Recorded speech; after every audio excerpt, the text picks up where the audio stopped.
আমরা দেখতে পাচ্ছি যে ধীরে ধীরে আমাদের মাঝে এসে উপস্থিত হচ্ছে হিমাংশু বাবু।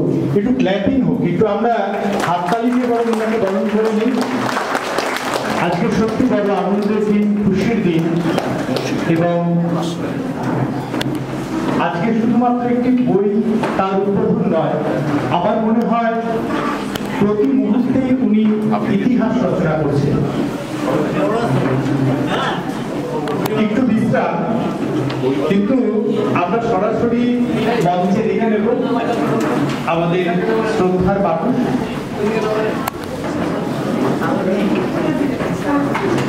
বরণ করে নিয়েছে আমাদের নতুন বাংলা সালকে, নতুন বছরকে, এবং নতুন বছরের শুরুতে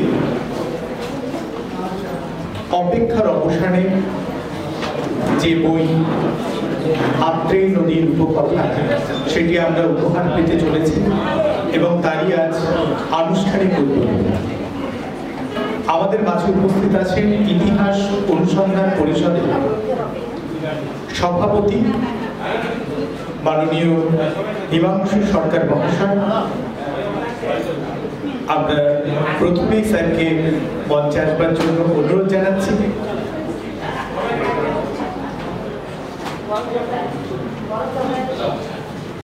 এক দুর্দান্ত বালক, সে ছুটে আসছে আমাদের এই মঞ্চের দিকে।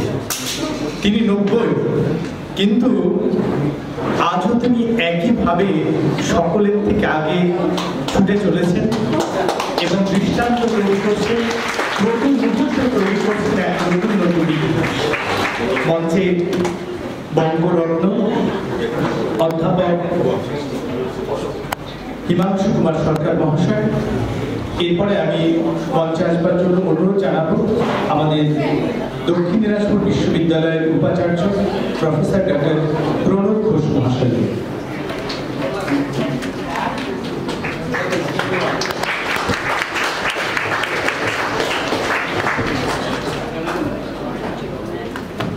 উপস্থিত আছে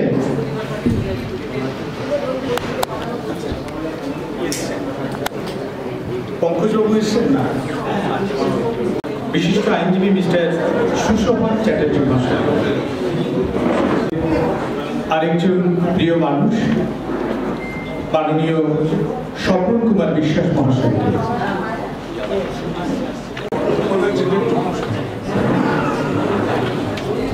উপস্থিত আছেন বিশিষ্ট কবি, ভাস্কর, প্রাবন্ধিক মৃণাল চক্রবর্তী মহাশয়। মৃণাল বাবুকেও মঞ্চে আসবার জন্য অনুরোধ জানাচ্ছি। এবং পাশে বসে রয়েছেন আমাদের শিক্ষা ইনস্টিটিউটের কর্ণধার দীপক মন্ডল।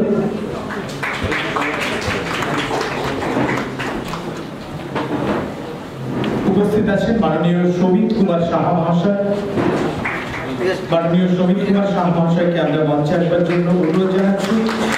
আমাদের মাঝে উপস্থিত আছেন মাননীয় শ্রীমতী মন্দিরা রায়, CWC চেয়ারপারসন। ম্যাডামকে মঞ্চে আসবার জন্য অনুরোধ জানাচ্ছি।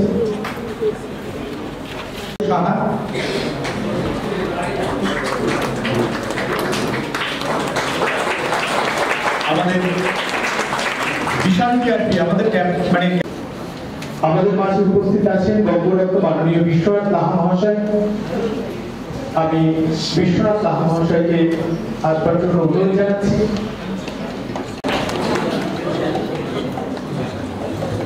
আমাদের মাঝে উপস্থিত আছেন মাননীয় বিভাস রায় মহাশয়, নবভূমি উচ্চ বিদ্যালয়ের প্রধান শিক্ষক। স্যারকে মঞ্চে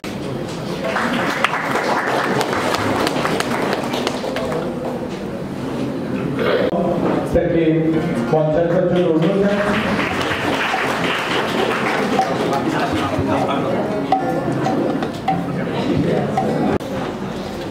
আমি মঞ্চে আসবার জন্য অনুরোধ জানাচ্ছি আমাদের বালুরঘাট বিএড কলেজের অধ্যক্ষা ডক্টর ববি মহন্তা ম্যাডামকে, এবং অবশ্যই নব কুমার দাস।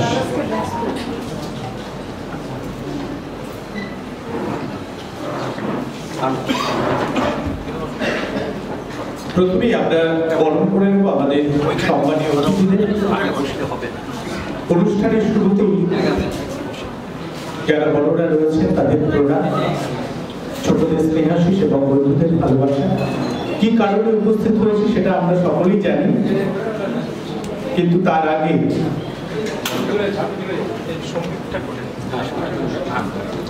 আমরা বরণ করে নেব আমাদের সম্মানীয় অতিথিদের। আরো কয়েকজন আসার বাকি রয়েছে এবং আমাদের এই বিএড কলেজের যারা শিক্ষার্থী, আগামী শিক্ষক, তারা অপেক্ষা করে রয়েছে আমাদের নতুন বছরে গান শোনাবার জন্য। আসুন তাদের গানের মধ্য দিয়ে শুরু হোক আমাদের আজকের এই পথচলা।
উদ্বোধনী সঙ্গীত আমরা শুনলাম।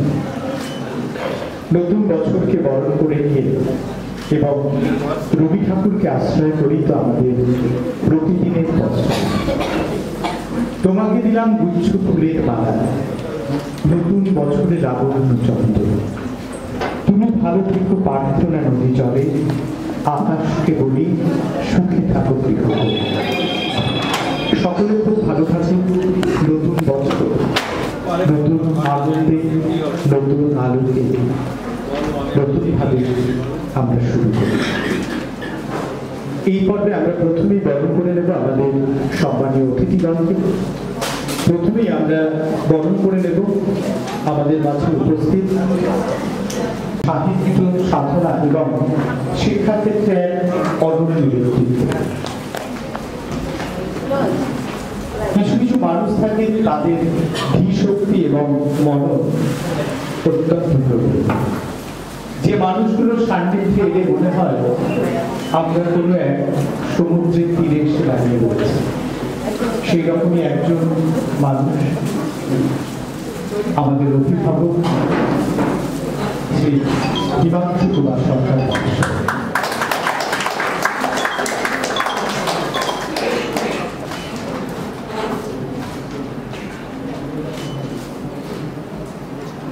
আর মাত্র 1 মাস 1 সপ্তাহ তারপরে তিনি পদার্পণ করবেন 90 বছর বয়সে। আমরা একদম হিসেব করে রেখেছি, আবার আমরা জন্মদিন পালন করব, কি তাই তো? আমরা শ্রদ্ধার সঙ্গে আমরা বরণ করে নিলাম মাননীয় হিমাংশু কুমার সরকার মহাশয়। উপস্থিত আছেন আমাদের দক্ষিণ দিনাজপুর বিশ্ববিদ্যালয়ের উপাচার্য, যিনি আজকে আত্রি নদীর উপকথা বইটি আনুষ্ঠানিক প্রকাশ করবেন, প্রফেসর ডক্টর প্রণব ঘোষ মহাশয়কে আমরা বরণ করে নেব।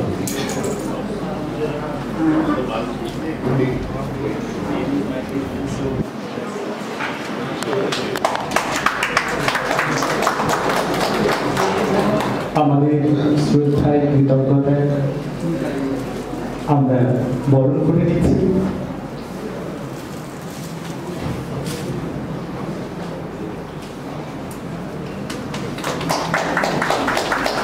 প্রফেসর ডক্টর প্রণব ঘোষ মহাশয়। পাশেই বসে রয়েছেন মৃণাল চক্রবর্তী। অনেকগুলো পরিচয়, কবি, ভাস্কর, গল্পকার এবং আমাদের সর্বক্ষণের অভিভাবক মৃণাল চক্রবর্তী মহাশয়কে আমরা বরণ করে নিচ্ছি।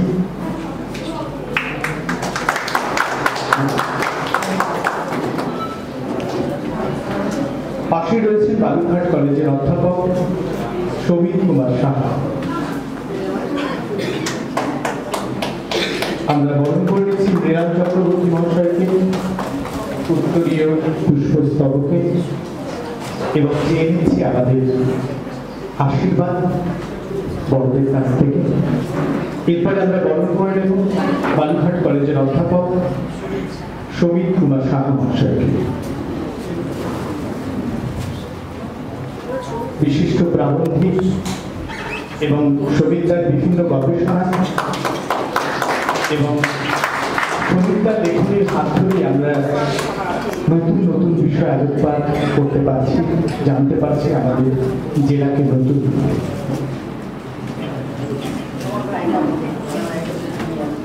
উপস্থিত আছেন দক্ষিণ দিনাজপুর অ্যাডভোকেট বার অ্যাসোসিয়েশনের মাননীয় প্রেসিডেন্ট বিশিষ্ট আইনজীবী মিস্টার সুশোভন চ্যাটার্জি মহাশয়। আমরা বরণ করে নেব মাননীয় সুশোভন চ্যাটার্জি মহাশয়কে।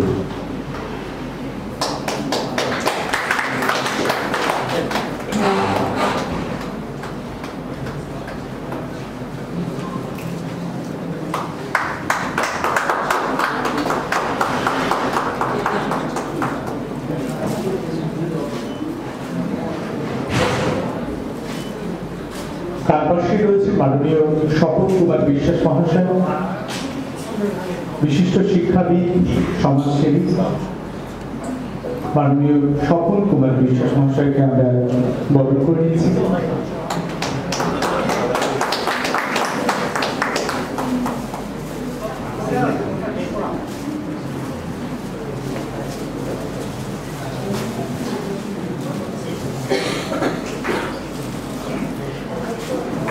উপস্থিত আছেন ডক্টর কালিদাস মহন্ত মহাশয়,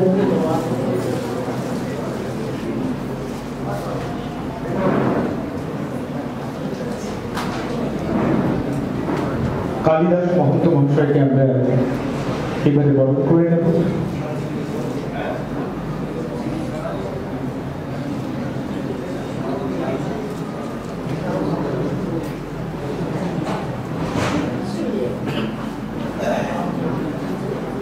মঙ্গল তিলক, উত্তরীয় এবং পুষ্পস্তবক আমরা বরণ করে নিচ্ছি আমাদের সম্মানীয় অতিথিদের। উপস্থিত আছেন মাননীয় শিক্ষাবিদ দীপক মণ্ডল মহাশয়।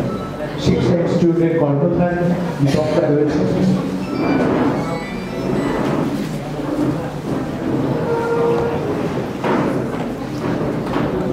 এবং দক্ষিণ দিনাজপুর হেরিটেজ সোসাইটির অন্যতম কর্ণধার মাননীয় দীপক মণ্ডল মহাশয়কে আমরা বরণ করে নিচ্ছি।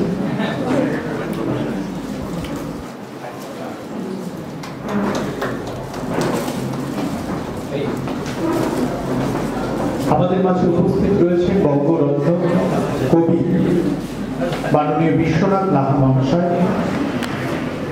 আমরা বরণ করে নেব মাননীয় বিশ্বনাথ লাহা মহাশয়কে।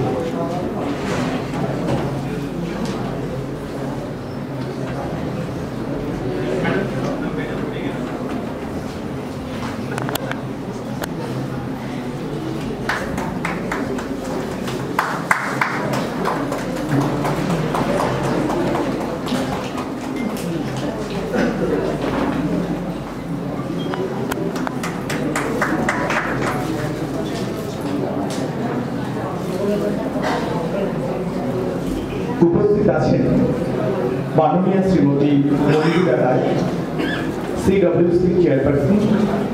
মাননীয় শ্রীমতী মন্দিরা রায় ম্যাডামকে আমরা বরণ করেছি।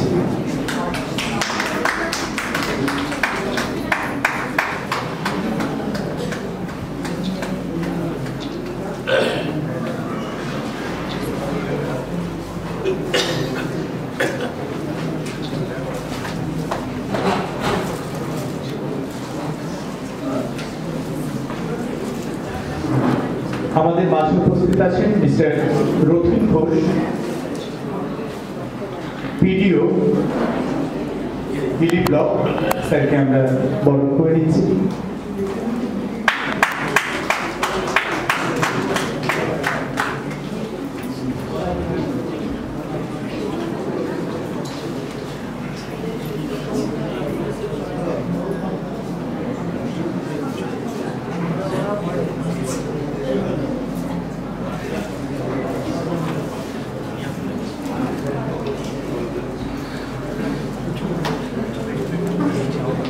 উপস্থিত আছেন মাননীয় বিভাস রায় মহাশয়, নববঙ্গী উচ্চ বিদ্যালয়ের প্রধান শিক্ষক।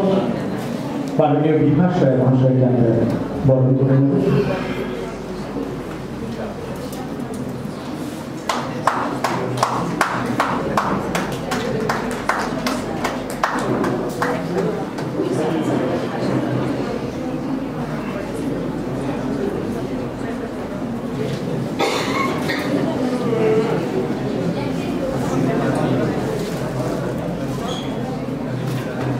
এরপরে আমরা বরণ করে নেব আমাদের মাঝে উপস্থিত Balurghat law college principal in-charge mister Santosh Tiwari. Mister Santosh Tiwari মহাশয় উপস্থিত আছেন, আমরা বরণ করে নিচ্ছি Balurghat law college mister Santosh তিয়ারি।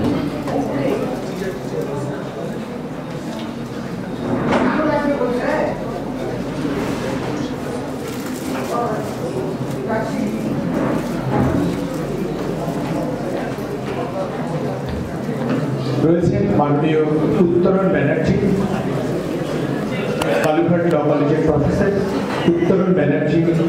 আমরা মাননীয় উত্তরণ ব্যানার্জি মহাশয়কে বরণ করে নেব।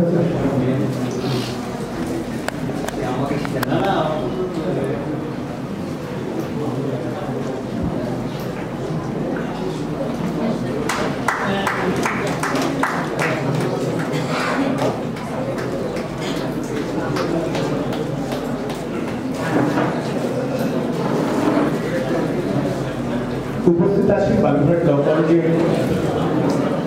প্রফেসর পিআরি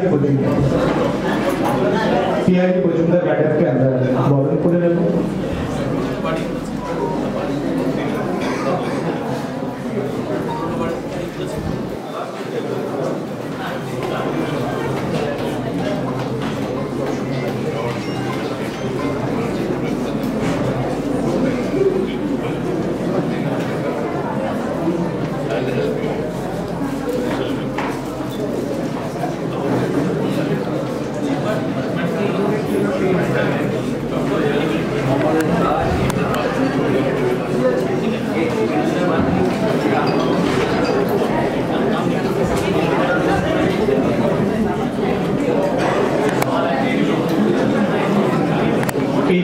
আমাদের মাঝে এসে উপস্থিত হবেন মাননীয়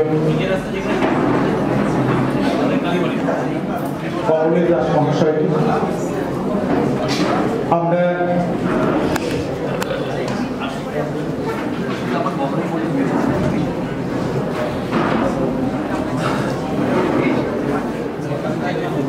প্রদীপ প্রজ্বালনে সামিল হব।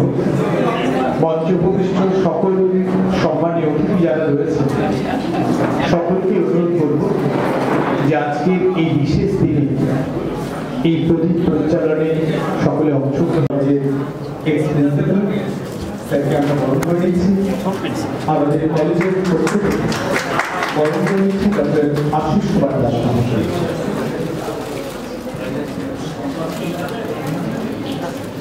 আমরা দেখতে পাচ্ছি পায়ে পায়ে আমি সকলকে বলবো, যদিও হিমাংশুর পক্ষে একটু মুশকিল, স্যার না হলে থাকুক, আমরা সকলকে অনুরোধ করছি এই প্রদীপ প্রজ্বালনে সামিল হওয়ার জন্য।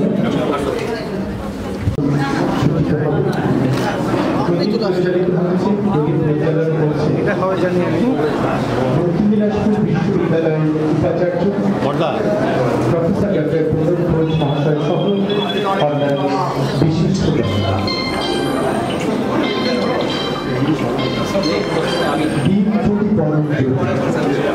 দীপ জ্যোতি স্বয়ং জনান, এই দীপ জ্যোতি আমাদের পাপ হরণ করে, এই জ্যোতির স্তুতি করে তাকে নমস্কার জানাই। এই জ্যোতি আমাদের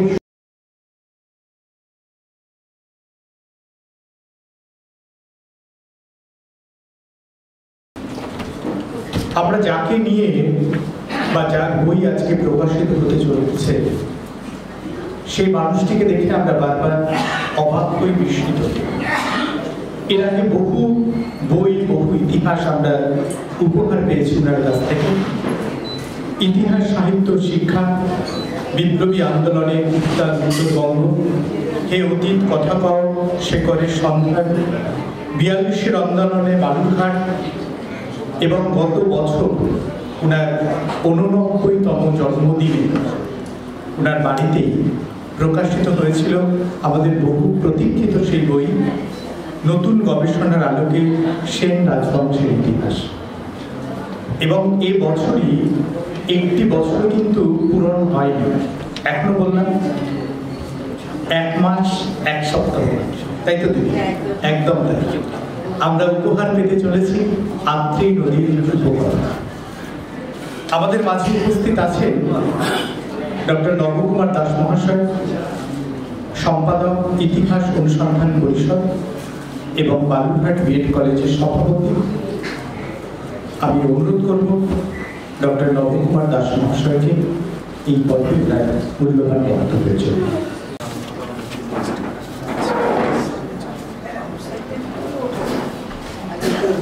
মঞ্চে উপবিষ্ট সম্মানীয় আমাদের দক্ষিণ দিনাজপুর জেলার উপাচার্য প্রণব কুমার ঘোষ মহাশয়, উপস্থিত আছেন মঞ্চে আমাদের জেলার কৃতি সন্তান কমলেশ দাস, তিনি এতদ অঞ্চলের ইতিহাসের উপর তার দক্ষতা সম্পর্কে আপনারা অবহিত আছেন। আরও ব্যক্তিত্ব যারা ইতিহাস নিয়ে প্রতিনিয়ত গবেষণা করছে। মঞ্চের সামনে উপস্থিত আছেন গুণীজন, ছাত্রছাত্রী এবং সম্মানীয় অতিথিবৃন্দ। আজকের যে বিষয়টি হচ্ছে আমাদের পৌরাণিক নদী আত্রি। আত্রি আমার মা। আত্রিকে স্মরণ করেই অনেক ইতিহাস, অনেক স্বাধীনতা সংগ্রামী রক্তক্ষয়ী সংগ্রাম অনুষ্ঠিত হয়েছে। আপনারা অবগত আছেন পরশুরাম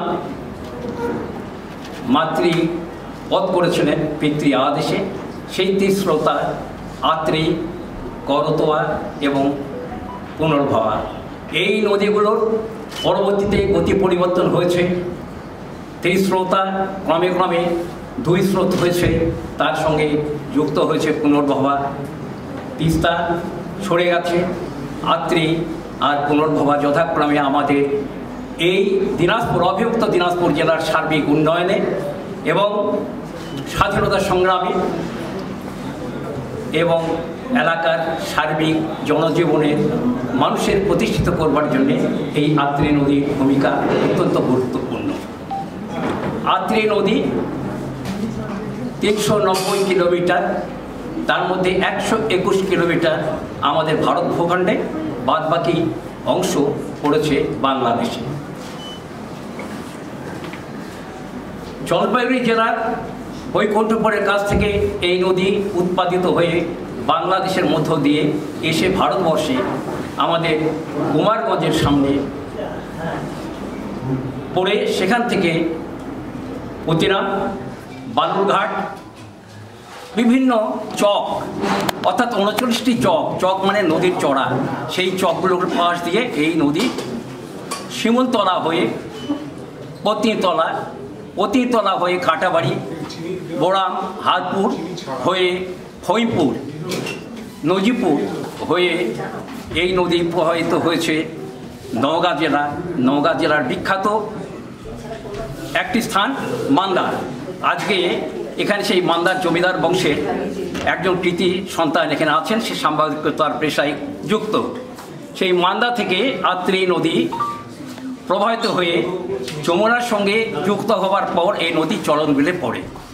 স্বাভাবিকভাবে এই নদীর দুদিক যে ব্যবসা বাণিজ্য সব কিছু নদীমাতৃক এবং নদীর উপর ভিত্তি করেই আমাদের এই শহর 1950-এর সান্তাহার রায়ট না হলে এই শহরের নদীর দুকুল ভরে মানুষের বসত হতো না। এবং আত্রি নদী ছিল কাঞ্চন, কাটাবাড়ি, বোড়াম, হারপুর থেকে পানসি নৌকাগুলো আসতো, এসে এই বালুরঘাটে মহারাজ মশাইয়ের বাড়ির সামনে জমায়েত হতো। সেখান থেকে ব্যবসা বাণিজ্য হতো এই নদী পথেই। এই নদী পথেই আমরা দেখেছি ভবানী পাঠক, আমরা দেখেছি দেবী চৌধুরীর আনাগোনা, আমরা এখানেই দেখেছি বিভিন্ন স্বাধীনতা সংগ্রামীদের আনাগোনা। বিশেষ করে আজকে যারা ইতিহাস নিয়ে পর্যালোচনা করেন তারা জানবেন বা জানা উচিত বলে মনে করি, মনহলি জমিদারের বাড়িতে একজন মাহুত ছিল, ইমান উদ্দিন তার নাম, অন্তঃশিমুল গ্রামে তার বাড়ি। অথচ ইতিহাস একে মনে রাখেনি। এই আত্রি নদী ধরে এই সৌজিয়া দিয়ে দিনাজপুরে স্বাধীনতা সংগ্রামীদের কাছে ব্রিটিশদের সেই পিস্তল বন্দুক পৌঁছে দেওয়ার কাজ ছিল এই মাহুতের কাজ ছিল সারাদিন অস্ত্র, ব্রিটিশের কাছ থেকে অস্ত্র সংগ্রহ করে গোড়াতে সেটাকে সংরক্ষণ করে এই আত্রি নদীর পথে, জলপথে সেই আর্মস পৌঁছে দেওয়া হতো অনুশীলন সমিতি যারা ব্রিটিশ বিরোধী আন্দোলন সংগঠিত করতো তাদের কাছে।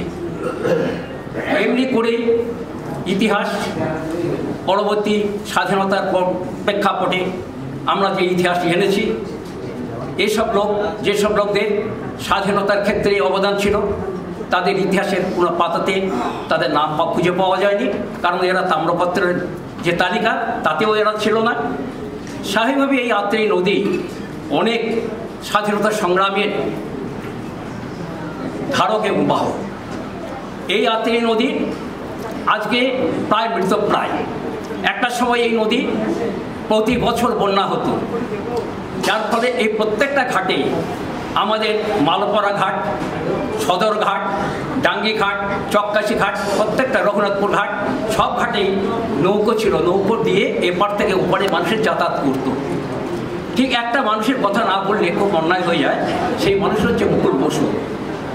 তিনি স্বপ্ন দেখতেন, আত্রি তার মা, তিনি ছোটোবেলাতে আত্রিতে সাঁতার কাটতে ভালোবাসতেন। আত্রির স্রোতে তিনি নিজের শরীরটাকে ভাসিয়ে দিতেন এবং আত্রিকে আলিঙ্গন করে মাতৃ সম্বোধনে তার কবিতা এখানে দধিচির সম্পাদক আছেন, তিনি নিশ্চয়ই জানেন মুকুল বসুর অবদানে আত্রিকে নিয়ে লেখা। ঠিক আত্রিকে নিয়ে আরেকজন মানুষ যিনি আত্রিকে তার মাতৃ রূপে দেখতে চেয়েছিলেন তিনি হচ্ছেন বালুরঘাট হাই স্কুলের কৃতি সন্তান, যে 5জন ছাত্র বন্দে মাতরম স্লোগান দেওয়ার অপরাধে ধৃত হয়েছিলেন। তাদের মধ্যে রাধামোহন মহন্ত, যার 5 বছর সশ্রম দণ্ড তাকে দেওয়া হয়েছিল। সেই রাধামোহন মহন্ত এই আত্রীকে স্মরণ রাখবার জন্য আত্রী পত্রিকা নামে ধারাবাহিকভাবে একটি পত্রিকা প্রকাশিত করেছেন, যে আত্রীর মাধ্যমে দিয়ে সারা ব্রিটিশ বিরোধী আন্দোলন রাজ্য ভারতীতে যে রণাঙ্গন তৈরি হয়েছিল, যেখানে অনুশীলন সমিতির অস্ত্রগুলো সংরক্ষণ করা হতো। যে প্রাচ্যভারতী ক্লাব, অনেকেই জানো না তোমরা যারা আছো ছাত্র, এই বালুরঘাট শহরে যে বিদ্যুৎ চলছে তার বিদ্যুৎ সেখান থেকেই প্রথম উদ্বোধন হয়েছিল। সেখান থেকেই তুচ্ছদের মধ্যে সহযোগিতা করবার জন্যে রেডক্রস সংস্থা সেখানেই জন্ম নিয়েছিল। আজকে প্রাচ্যভারতীর ইতিহাস অনেকের জানা নেই। প্রাচ্যভারতী যে ক্লাব, মূলত এই ক্লাব স্বাধীনতা সংগ্রামের পীঠস্থান। পরবর্তীতে যারা প্রাচ্যভারতী ক্লাবের দায়িত্ব নিয়েছেন তারা জানেন যে আত্রী নদী পথে, এই আত্রী নদীর পথে বিশেষ করে আমাদের পতিতলা ছিল 1904-এ বালুরঘাট মহকুমার মধ্যে পতিতলা, পর্ষা, ধামর 3টে থানা ছিল। এই 3টে থানা দেশভাগের পরে পূর্ব পাকিস্তানের সঙ্গে যুক্ত হয়ে যায়। এই নদীকে কেন্দ্র করে ক্ষতিরামে রথীন্দ্রনাথ ঠাকুর মেলা তৈরি করেছিলেন, বিশাল মেলা, 1 মাস ধরে মেলা চলত। এই নদীকে কেন্দ্র করে যতনী পতনী মেলা, পত্নীতলা থানাতে হিন্দু মুসলমানের সম্মিলিত মেলা, সেই মেলাও এই ক্ষতিরাম ঠিক মেলার মতোই সেই মেলা অনুষ্ঠিত হয়েছে পতিতলায়। এমনিভাবে এই যাত্রী নদীকে নিয়ে অনেকগুলো গঞ্জ, বালুরঘাট গঞ্জ যেমন, তেমনি কাটাবাড়ি গঞ্জ, নওগাঁ গঞ্জ, মান্দা, যে কথাটা বারবার বলার চেষ্টা করেছি, মান্দাতে রঘুনাথ জিউ নাম করা, পরবর্তীতে বালুরঘাটে যেটা রঘুনাথ জিউ এসছে, মূলত সেটা মান্দাতে বরদভূমির শৈলজানন্দ রায়, যিনি বালুরঘাটে দীর্ঘদিন বরদভূমি পত্রিকা পরিচালনা করেছেন, তারা সেই মান্দার আদি পুরুষ এবং তার সুযোগ্য নাতি রাধিকা রঞ্জন রায় মহাশয়ের সুযোগ্য নাতি এখানে আছেন। স্বাভাবিক আত্রীর ইতিহাস বলতে গেলে অনেক কথাই বলতে হয়, অনেক কথা বলতে হয়। আত্রী নদী আমাদের মাতৃসম, এই মাতৃত্বের জায়গাটা আমরা বারবার নষ্ট করেছি। আমরা নদীগুলোকে, এই নদীর অনেকগুলো উপনদী আছে, তথাপি আমরা এই নদীগুলোকে মানুষের কল্যাণে, মানুষের উন্নয়নে, মানুষের ব্যবসা বাণিজ্য, মানুষের অগ্রগতিকে এবং সংস্কৃতিকে প্রসারিত করবার ক্ষেত্রে আমরাই অন্তরায় হয়েছি। 1950 সালের পরে যেমনি করে নদীর বুলবুল রিফিউজিতে ভরে গেছে, নদী সংকুচিত হয়েছে, নদীর চর দখল হয়ে যাচ্ছে, মাফিয়ারা দখল করছে। আত্রী নদীর শাখা নদী এই শহরের উপর দিয়ে একটা উপনদী আছে, ঠিক কাশিয়াডাঙ্গা থেকে একটা উপনদী আছে। সেই নদীগুলো আমরা দুপার দখল করে দিয়েছি। নদীতে যদি নৌকা না চলে, নদীর যদি নাব্যতা না থাকে, নদী আস্তে আস্তে শুকিয়ে যাবে। তাই হয়েছে আজকে নদীর নাব্যতা নেই, পাল তোলা নৌকা যায় না, এখানে ভাটিয়ারি গান আর হয় না। স্বাভাবিকভাবেই নদী আজকে মৃতপ্রায়। এই আত্রী আমাদের মাতৃসম, সেই মাতৃসম আত্রীকে আমরা প্রতিদিন বাড়ির আবর্জনা ড্রেন হিসেবে ব্যবহার করি। এখানে বাড়ির যত আবর্জনা তা আমরা আত্রায় বক্ষে নিক্ষেপ করি। আমরা আবার সেই আত্রে স্নান করে পবিত্র হয়ে বুড়া কালীবাড়ি যাই, সেখানে মায়ের পূজা করি। অথচ কখনো মনে করি না আত্রে নদীর গর্ভে প্রতিনিয়ত ময়লা নিক্ষেপ থেকে মৃত জন্তু জানোয়ার ফেলে নদীটাকে আমরা দূষিত করছি। অথচ আমরাই সেই মানুষ, যে মানুষ একদা এই নদীকে ব্যবহার করে স্বাধীনতা সংগ্রামে এগিয়ে এসেছিল। এই যে মানুষ এখানে পাল তোলা নৌকা নিয়ে ব্যবসা বাণিজ্যের জন্য আসতো, আমরা সেই মানুষ, যে মানুষ আজকে আত্রে নদীকে গলা টিপে হত্যা করছি। স্বাভাবিকভাবে প্রতিটি শ্রেণী সচেতন মানুষ গর্জে উঠুন। আত্রে নদীর নাব্যতা বজায় রাখতে হবে। যদিও নদী কমিশন তৈরি হয়েছে 1972 সালে, 55টি নদী, দুদেশে আন্তঃরাজ্য নদী, তার মধ্যে বিখ্যাত নদী আত্রি, পুনর্ভবা এবং ওধার দিয়ে বলতে গেলে যমুনা। তথাপি এই নদী কমিশন শুধু তিস্তার জল বন্টন বা অন্যান্য নদীর জল বন্টনের বাইরে কোনোরকম চিন্তা ভাবনা করেনি বলে প্রত্যেকটি নদী কি ভারতবর্ষে কি বাংলাদেশে পলি জমে এবং বেদখল হয়ে গেছে। আজকে দুঃখের সঙ্গে বলতে হবে, জমির দুপার, নদীর দুপার শুধু মন্দির নয়, ক্লাব নয়, ওসব বাড়িতে ভর্তি হয়ে গেছে।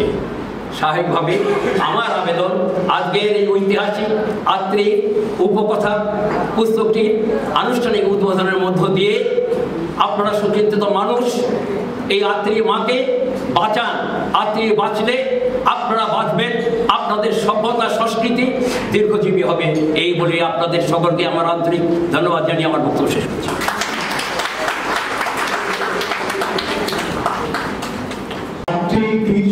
কুরুক্ষেত্র সংগ্রাম হেনপূর্ণ স্থান সে পুরাণ ব্যাখ্যা করতোয়া পশ্চিম ভাবে জাহ্নবীর সীমা হেনপূর্ণ স্থান যার নাহি করুণা। এমনই একটি পবিত্র স্থানে পুণ্যভূমিতে আমরা বসবাস করছি, আত্রেই ভারতী গঙ্গা। আমরা শুনছিলাম এই আত্রেই নদীর অনেক কথা মাননীয় ডক্টর নবকুমার দাস মহাশয়ের বক্তব্যের মধ্য দিয়ে। আসলে আমরা তো সমাজকে বদলে দিতে পারি না, কিন্তু যারা উপস্থিত রয়েছেন তাদের কাছে একটাই অনুরোধ যে আমরা যদি নিজেদেরকে একটু বদলে দিতে পারি, কারণ আমাদের তো সেই ক্ষমতা নেই যে আমরা আমাদের সোসাইটিকে বদলে দেবো, সমাজকে বদলে দেবো। আমরা খুব সাধারণ মানুষ, আমরা যদি নিজেরা চেষ্টা করি যে আমি আমার আত্মীয়কে আমার মতন করে ভালোবাসবো, আমি নোংরা আলোচনা ফেলবো না, তাহলে মনে হয় এই লেখালেখি কিংবা আজকের এই বক্তব্য প্রাসঙ্গিকতা খুঁজে পাবে। আরো একবার ধন্যবাদ মাননীয় নবকুমার দাস মহাশয়কে।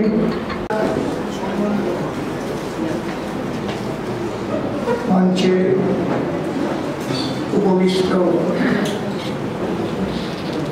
সম্মানীয় ব্যক্তিবর্গ,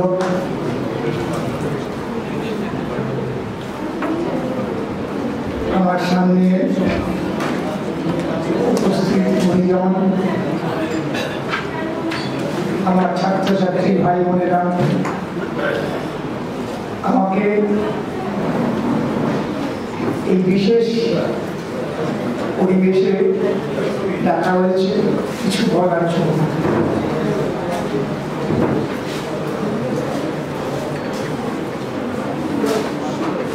এই প্রসঙ্গে আসার আগে প্রথমত আমি কৃতজ্ঞতা জানাই আমাকে আহ্বান করার জন্য ইতিহাস অনুসন্ধান পরিষদকে, বিশেষ করে ইতিহাস অনুসন্ধান পরিষদের সভাপতি ডক্টর নবকুমার দাস মহাশয়কে শুধু এই বইটি উদ্বোধন করার জন্য নয়, আমি তাকে অভিনন্দন জানাচ্ছি যে তিনি একটা প্রতিষ্ঠানকে বালুরঘাটে একটা উচ্চতম পর্যায়ে নিয়ে গেছেন।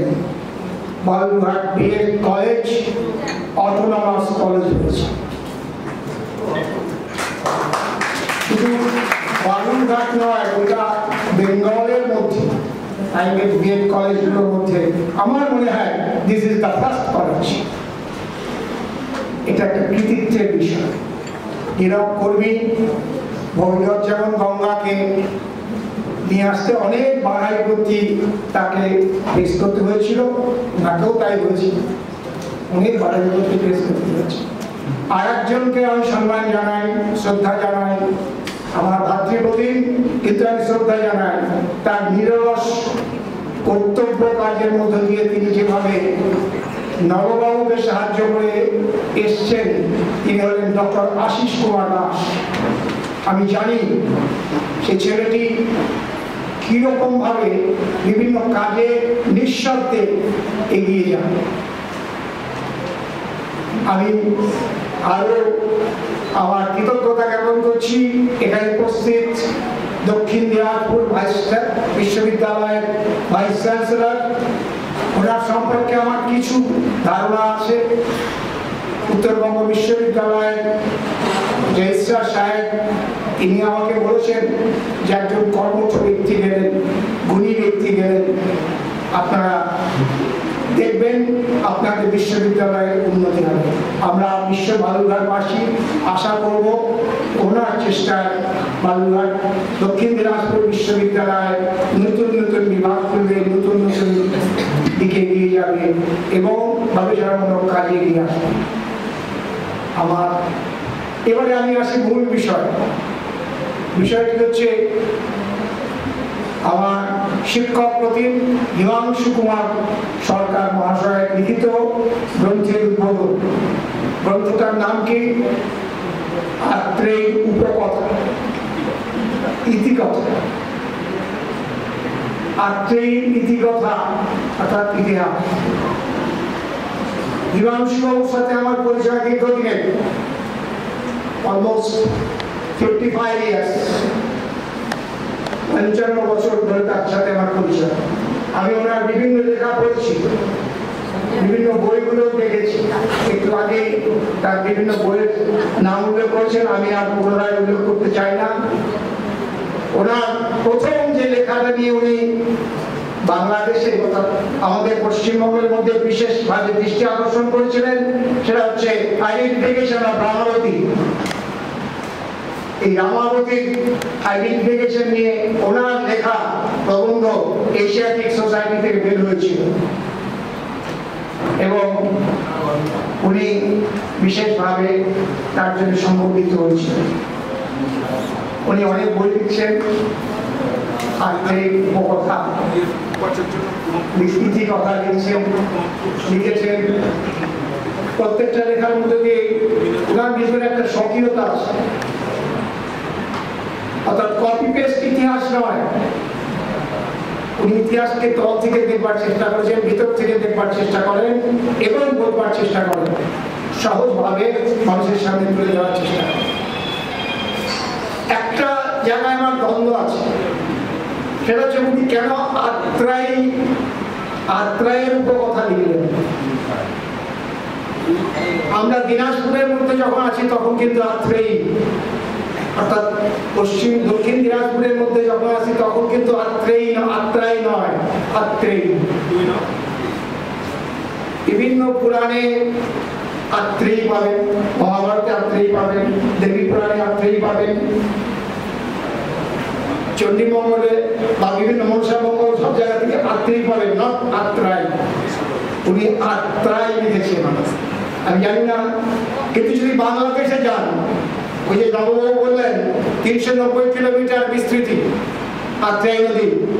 উৎপত্তি কোথায়? উৎপত্তি এক সময় ছিল শাখা নদী। কার? তিস্তা।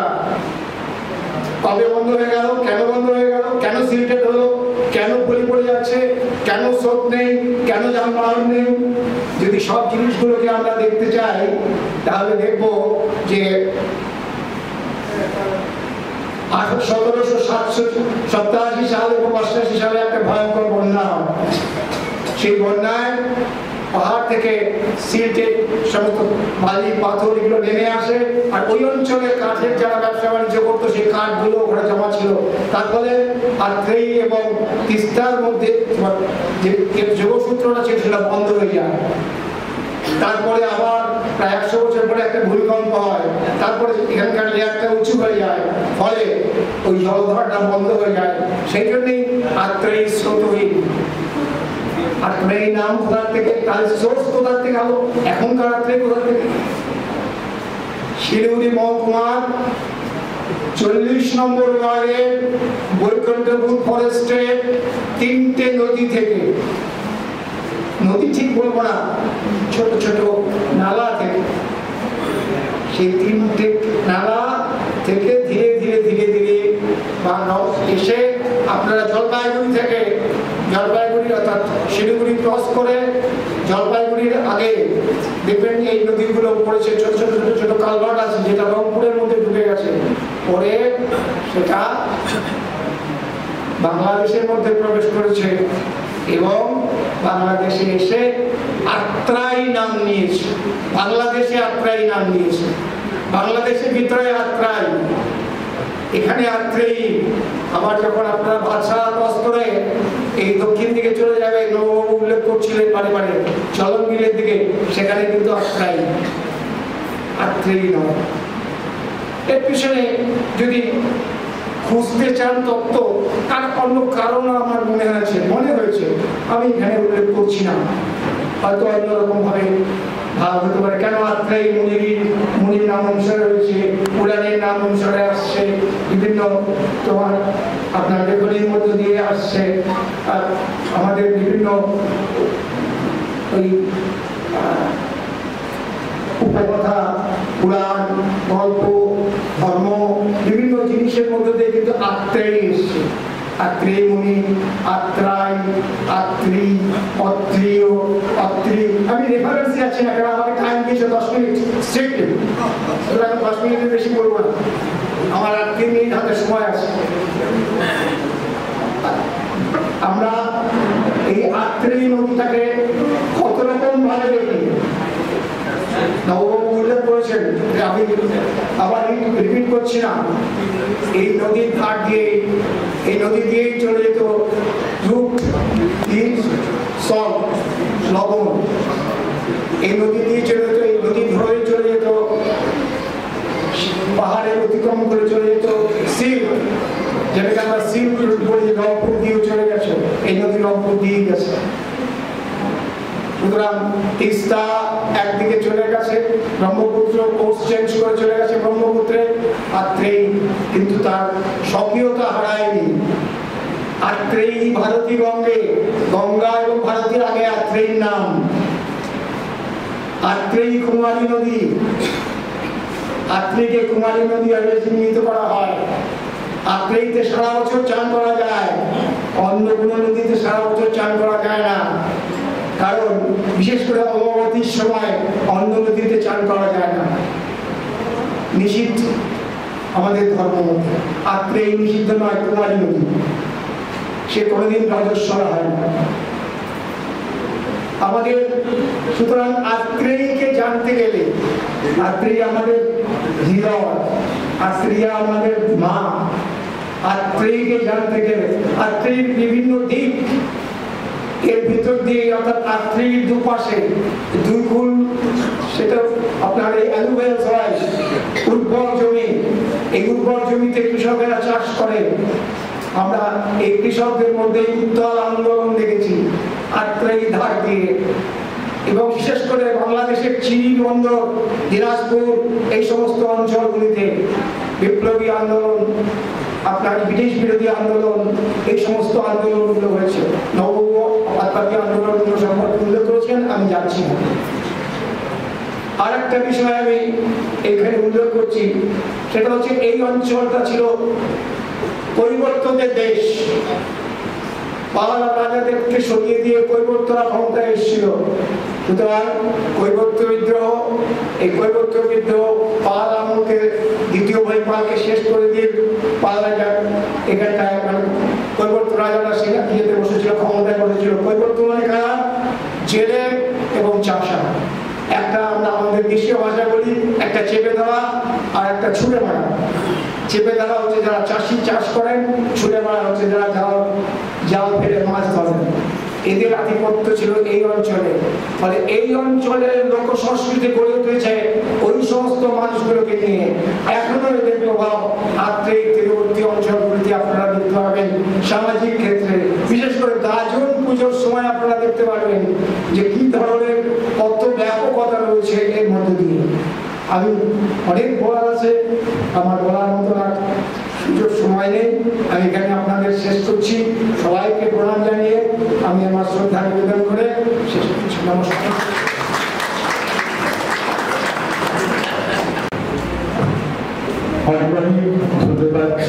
ধন্যবাদ ডক্টর কমপ্লেক্স দাস মহাশয়কে। এটা সত্যি একটা বিড়ম্বনা। একটা আলোচনা শুরু হলো, কিন্তু তাকে বেঁধে দেওয়া হলো 10টা মিনিট। আমরা চাইবো যে এইরকম আলোচনা আরো হোক এবং দীর্ঘ সময় ধরে, এবং তার অপেক্ষাতেই আমরা প্রহর গুনব। অপেক্ষায় রইলাম। আরো একবার ধন্যবাদ, কৃতজ্ঞতা জানাই আমাদের প্রতিরাম যামিনী মজুমদার স্মারক মহাবিদ্যালয়ের প্রাক্তন অধ্যক্ষ ডক্টর কমলেশ দাস মহাশয়। আমাদের মাঝে উপস্থিত আছেন দক্ষিণ দিনাজপুর বিশ্ববিদ্যালয়ের উপাচার্য প্রফেসর ডক্টর প্রণব ঘোষ মহাশয়। আমরা এই পর্বে শুনব স্যারের কথা। Very good afternoon to all of you. আমার শ্রদ্ধেয় অধ্যাপক হিমাংশু কুমার সরকার মহাশয়, জাতি কেন্দ্রিক এই অনুষ্ঠানে আমার আসা হয়েছে। এছাড়াও মঞ্চে যে সমস্ত অধ্যাপক, ইতিহাস অনুসন্ধান পরিষদের ব্যক্তিত্বরা উপস্থিত আছেন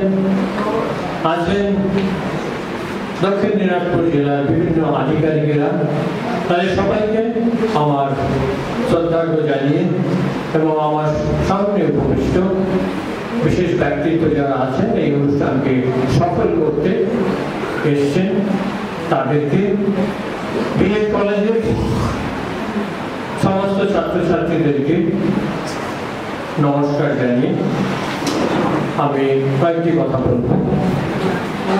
ভীষণ ভালো লেগেছিল যখন নববাবু এবং হরিপদবাবু আমাকে এই অনুষ্ঠানে আমন্ত্রণ জানিয়েছিলেন। Really please for that. Himanshu Kumar Sarkar আমাদের বঙ্গরত্ন।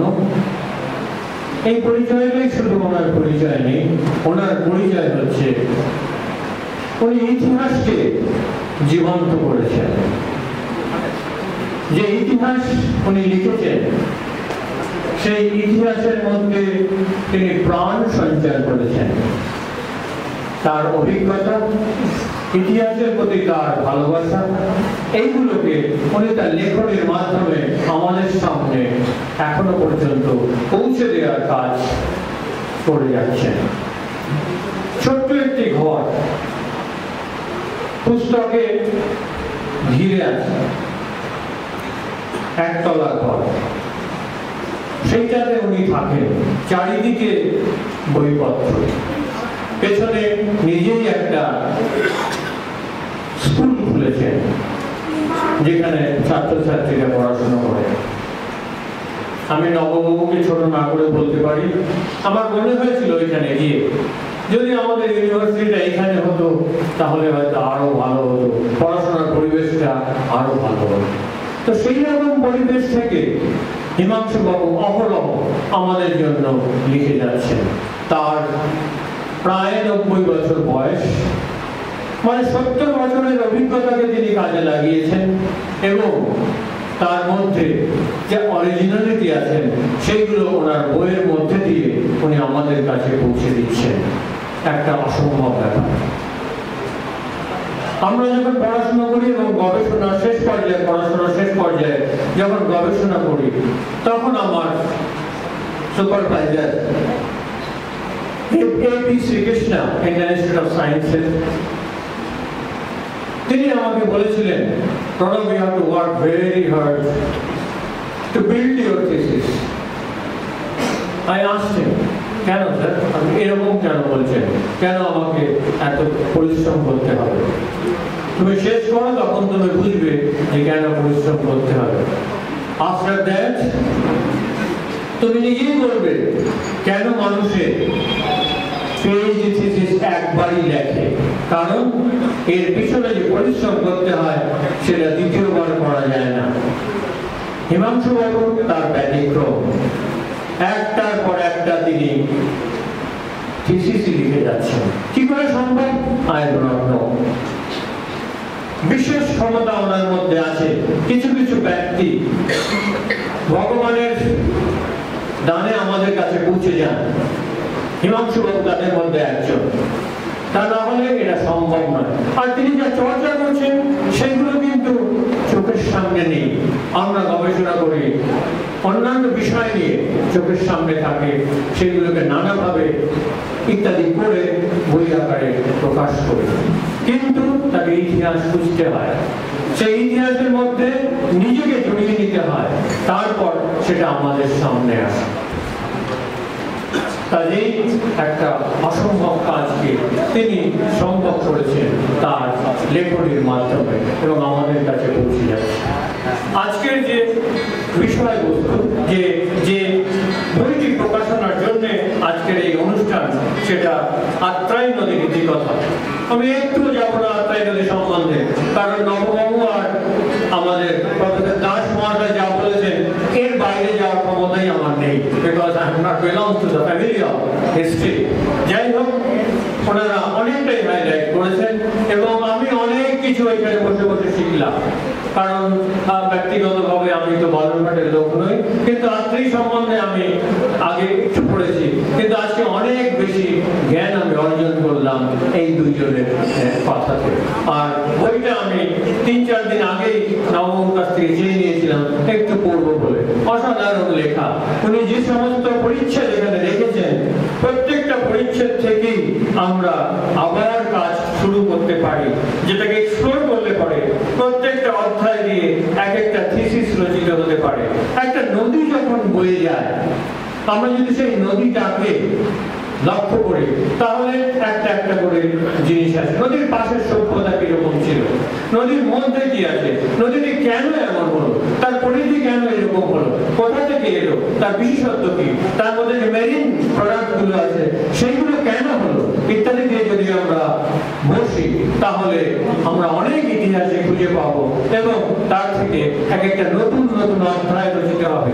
যেমন উনি মেনশন করেছেন আত্রাই তীরে প্রাচীন শৌখিক দ্রব্যের সন্ধান একটা বিরাট বড় অংশ। আত্রাই তীরে গুপ্ত যুগের সংস্কৃতি আরেকটা এত মোটা বই হতে পারে। আত্রাইয়ের সঙ্গে কর্ণাটকের সাংস্কৃতিক সেতু বন্ধন দেখুন কোথায় চলে গেল, কোথায় ওয়েস্ট বেঙ্গল, দক্ষিণ দিনাজপুর, সেখান থেকে কর্ণাটক। তিনি কিন্তু ভীষণ প্রাঞ্জল ভাষায় এই জায়গাগুলোকে টাচ করেছেন। আত্রাই তীরে পাল বংশের জয়স্কন্ধাগড় ও রাজধানী কেন, কি করে হলো, কেন বা তারা এখানে এলো, ঠিক। আত্রাই তীরে সামন্ত বিদ্রোহের অগ্নিশিখা আরেকটা অধ্যায়। আত্রাই তীরে নিমদিঘির যুদ্ধ, আত্রাই তীরে পাল সেন অন্তিম সংগ্রাম, আত্রাই তীরে সংগ্রামী বাংলার জাগ্রত নায়ক সুভাষচন্দ্র, বিপ্লবী রক্তে রাঙা আত্রাই স্রোতধারা, আত্রাই তীরে সশস্ত্র বিপ্লবের পদধ্বনি, কতগুলো জায়গাকে উনি ছুঁয়ে গেছেন।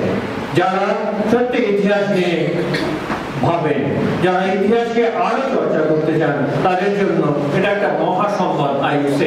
এটা দিয়ে প্রায় 50খানা পিএইচডি স্কলার তৈরি করা যায়, প্রত্যেকটা অংশকে যদি তার নিজস্বতা দিয়ে এবং অবশ্যই হিমাংশু বাবুর সঙ্গে একটু আলোচনা করে এগিয়ে যায়, আমার মনে হয় বালুরঘাটে যত ইতিহাস প্রেমী আছে প্রত্যেকেই এটাকে অনুসরণ করে এগিয়ে যেতে পারবে এবং আত্রাই নদীর বিস্তার সম্বন্ধে, আত্রাই নদীর পরিধি সম্বন্ধে, আত্রাই নদীর কন্ট্রিবিউশন সম্বন্ধে আরো অনেক কিছু বেরিয়ে আসবে। এর মধ্যে উনি 125খানা রেফারেন্সের কথা উল্লেখ করেছেন। আমরা যদি এক একটা রেফারেন্সকে খুঁজে বার করতে যাই, কি অজস্র পরিশ্রম ওনাকে করতে হয়েছে, সেটা সত্যি আমাদের একটা গর্বের ব্যাপার যে উনি এখনো পর্যন্ত সেই একই ধারায় লিখে যাচ্ছেন। আরো আমি জানি, ওনার কাছে গেছিলাম, গল্প শুনেছি, আরো 4-5খানা বই আমাদের এই নতুন বছরে উনি উপহার দেওয়ার অপেক্ষায় আছেন। কাজেই এই মহান উদ্যোগকে আমরা অবশ্যই সাধুবাদ জানাই। আর এই উদ্যোগকে যিনি প্ল্যাটফর্মে এনেছেন, সার্ফেসে এনেছেন, সেই নববাবুকে আমাদের অসংখ্য ধন্যবাদ জানানো উচিত। তিনি এইটাকে তার ইতিহাস গবেষণা বা ইতিহাস পরিষদ মাধ্যমে যে এটাকে উনি হাইলাইট করছেন এতজনের সামনে, বিশেষ করে বিএড কলেজের ছাত্রছাত্রীদের সামনে উনি উপস্থাপনা করছেন, এইটা কিন্তু একটা বিরাট ব্যাপার, যেটাকে আমরা সহজেই ছাত্রছাত্রীদের মধ্যে ফেলে দিতে পারি যাতে তারা এই নিয়ে অগ্রসর হতে পারে। কাজেই এই যে বইটি উনি লিখেছেন, যার আজকে আমরা উদ্বোধন করব, সেই উদ্বোধন কিন্তু উনি না, উনি করছেন নবদের জন্য, যারা নতুন নতুন ছেলেমেয়েরা আছে তাদের জন্যই কিন্তু ওনার এই অসামান্য কৃতিত্ব এবং অসামান্য পরিশ্রম তিনি করেছেন। ঠিক কাজেই আমরা এই ইতিহাসকে আরো জীবন্ত করে যদি আমরা বাংলার বুকে আনতে পারি, তবে হিমাংশু বাবুকে সঠিক শ্রদ্ধা জানানো যাবে। কাজে আজ এই মঞ্চ থেকে আমরা এটাই শপথ নেব আর ভগবানের কাছে এইটুকু প্রার্থনা করব যেন হিমাংশু বাবু আরো অনেক বছর ধরে আমাদের জন্য তার লেখা চালিয়ে যেতে পারে। এই বলে আমার সংক্ষিপ্ত বক্তব্য আমি শেষ করছি। নমস্কার।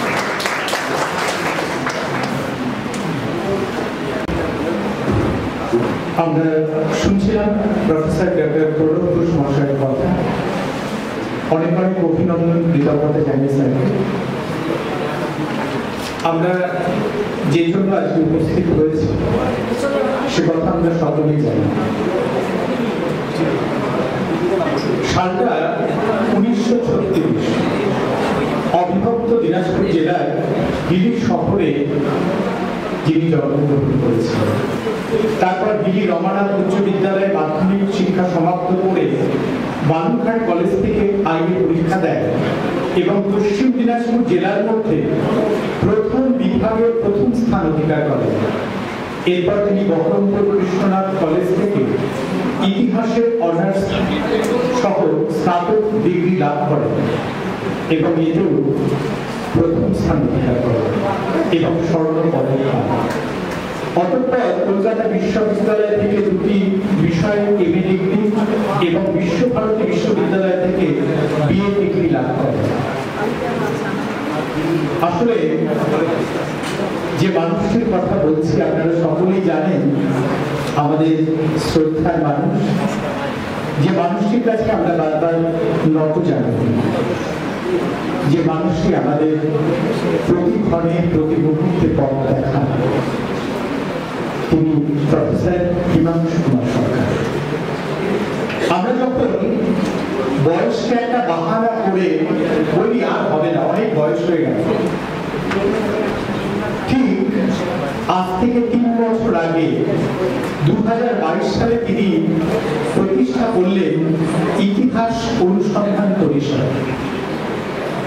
তার স্বপ্ন এই ইতিহাস অনুসন্ধান পরিষদ আগামী দিনে আমাদের যে হারিয়ে যাওয়া বহু অজানা ইতিহাস সেগুলো অনুসরণ চর্চার মাধ্যমে জনসমক্ষে তুলে ধরে এবং সেই কাজটি তিনি সুনিপুণভাবে করে চলেছেন।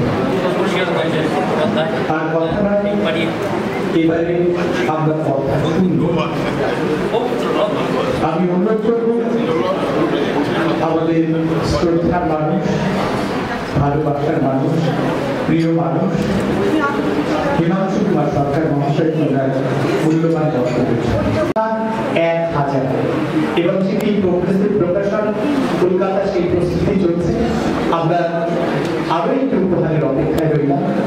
এবারে কথা না, এবারের কথায় আমাদের সকলের শ্রদ্ধার মানুষ প্রফেসর হিমাংশু কুমার সরকার।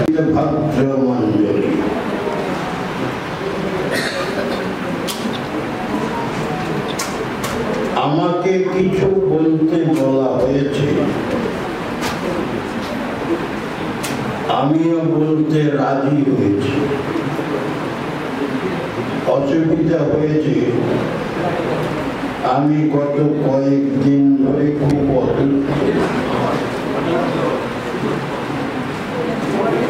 ভয়ঙ্কর সর্দি কাশিতে আক্রান্ত। বেশি কথা বলতে পারছি না, কথা বলতে বলতে কখনো আটকে যাচ্ছে। যাই হোক, তবুও চেষ্টা করছি কিছু বলতে।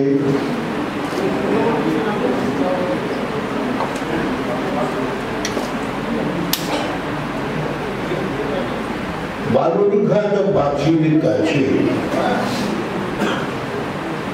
আত্মারাই নদী প্রাণের সঙ্গে জড়িয়ে আছে, এ কথা নিঃসন্দেহে বলতে পারা যায়। সে কথার প্রমাণ আজকের অনুষ্ঠানের প্রারম্ভিক পর্বে নবকুমার দাস তার বক্তব্যের মধ্য দিয়ে উপস্থাপিত করে গেছেন। আত্রাই নদী সম্পর্কে একটা নতুন তত্ত্ব আমি কিছুদিন হলো তুলে ধরার চেষ্টা করছি।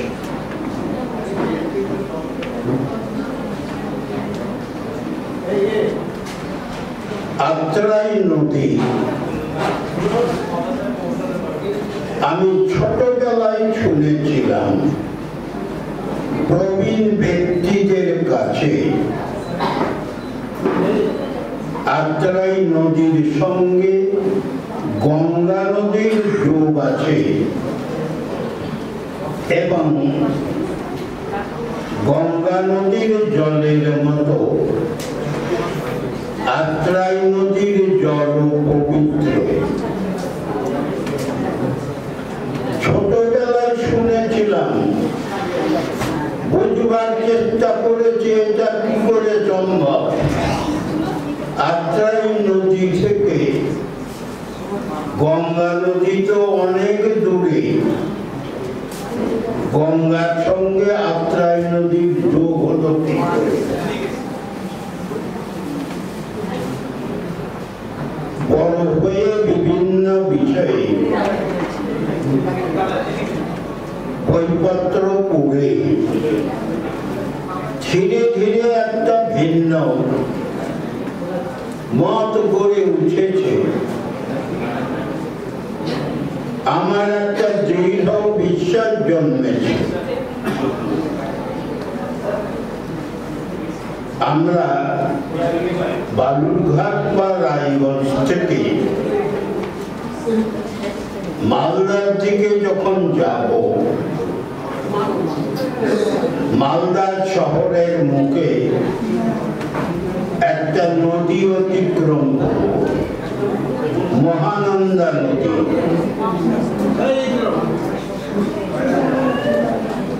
এই মহানন্দা নদী উত্তরে শিলিগুড়ির দিক থেকে এসে ওল্ড মালদার কাছে বাঁক নিয়ে দক্ষিণ পূর্বমুখী হয়েছে। এই মহানন্দা নদীকে আমরা এখানে প্রত্যক্ষ।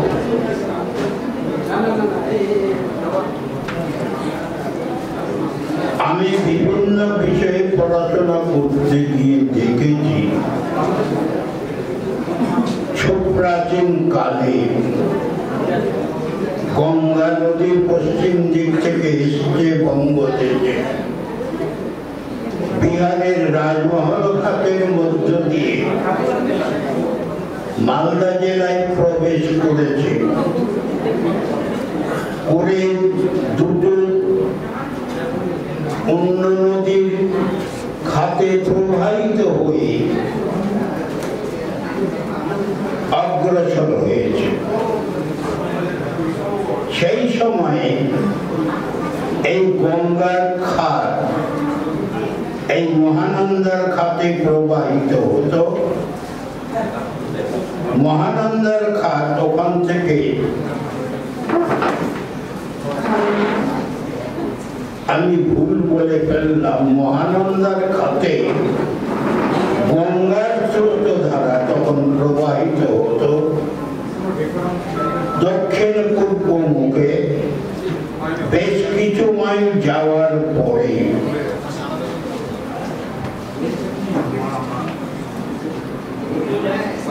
আত্রাই নদী গিয়ে পড়ত সেই গঙ্গা নদী।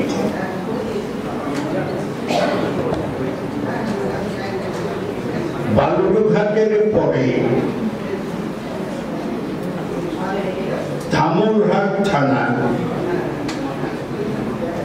তারপরে পত্নীতলা থানা, তারপরে আরেকটা থানা আছে, তারপরে মান্দা থানা। এগুলো এখন সব বাংলাদেশে। এই মান্দা থানায় কিছুটা গিয়ে গঙ্গার যে দক্ষিণ পূর্বমুখী খাত ছিল, এইখানে আত্রাই নদী গঙ্গাতে পড়েছে। গঙ্গা নদী পরবর্তীকালে গতি পরিবর্তন করে অনেকটা দক্ষিণ পশ্চিম দিকে সরে যাওয়ার ফলে গঙ্গার সেই পরিত্যক্ত খাতে এখন আত্রাই নদী প্রবাহিত হচ্ছে। গঙ্গা সরে যাওয়ার আগে প্রকৃত অর্থে এই গঙ্গার সঙ্গে আত্রাই নদীর সরাসরি যোগ ছিল। আর একটা তত্ত্ব, উত্তর দিকে আমরা জানি আত্রাই নদী তিস্তা নদীর একটা শাখা,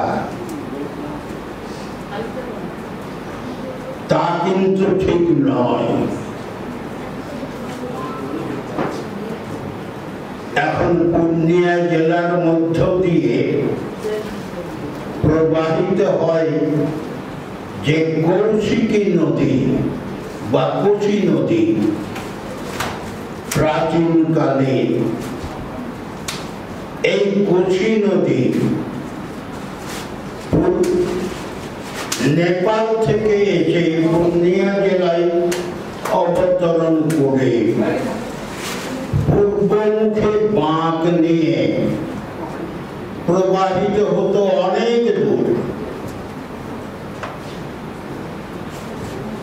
এই কোশি নদী পূর্ব দিকে শ্রীহট্ট জেলাতে দেখছি, শ্রীহট্ট জেলার উত্তরে আসামের মধ্যেও দেখছি। ফলে প্রাচীনকালে কোশি নদী এই দিক দিয়ে প্রবাহিত হতো এবং তারই একটি শাখা হিসেবে আত্রাই নদী চলত গিয়ে পড়ত গঙ্গায়। পরবর্তীকালে অনেক পরিবর্তন হয়েছে। আত্রাই নদী তিস্তা নদীর একটা প্রবাহে যুক্ত হয়েছিল। এগুলো অনেক কথা বইতে কিছু কিছু পাওয়া যাবে। আমি নদীর কথা ছেড়ে দিয়ে এবার একটু ইতিহাসের কথায় আছি।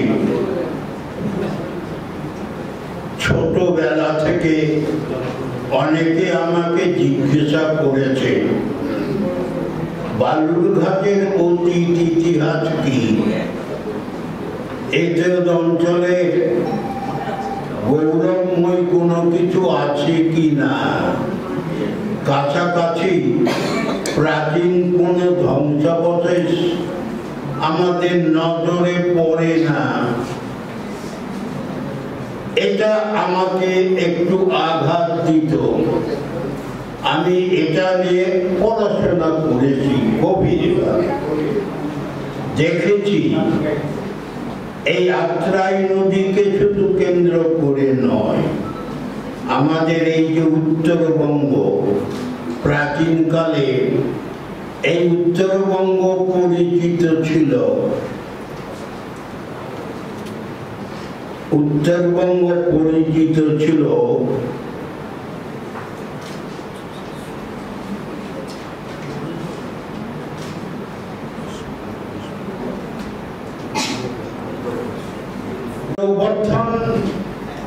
একটা নাম ছিল বটে।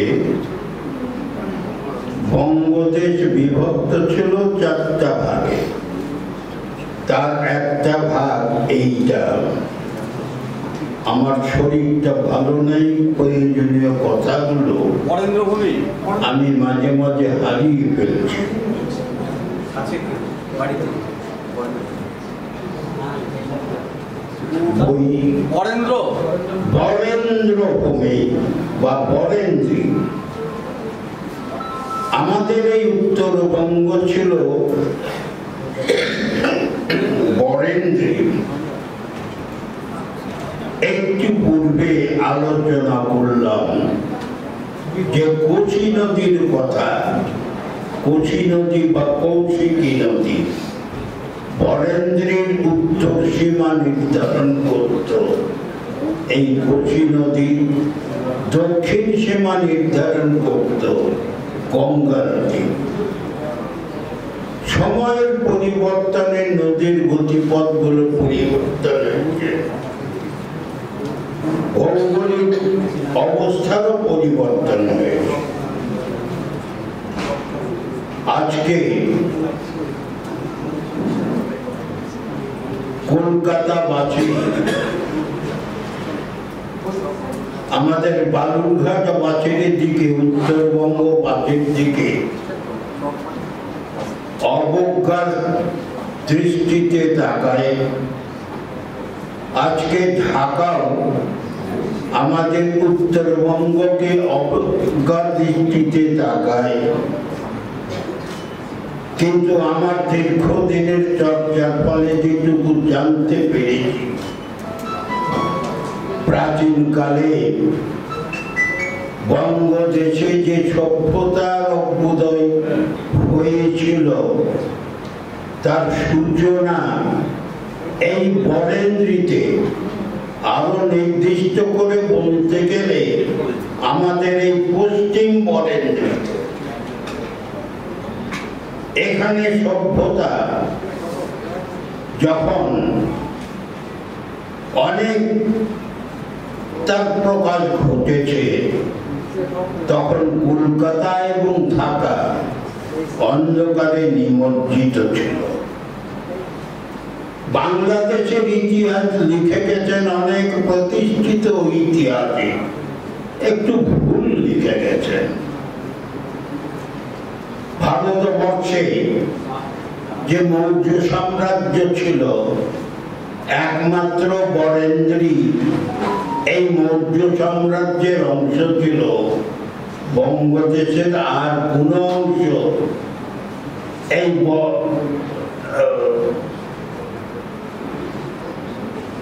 মৌর্য সাম্রাজ্যভুক্ত ছিল না। গুপ্ত সাম্রাজ্য তার উদ্ভবই এই বরেন্দ্রী।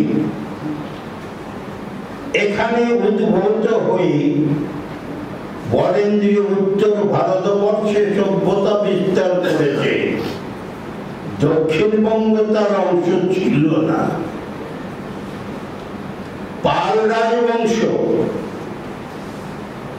ইতিহাসের পাতায় খুব দেখা যাবে যে বাঙালি জাতির গোড়া পত্তন করে দিয়েছে পাল রাজবংশ। একেবারে ভুল কথা। পাল রাজবংশ তার সীমা ছিল এই বরেন্দ্রী। দক্ষিণবঙ্গ, পূর্ববঙ্গ,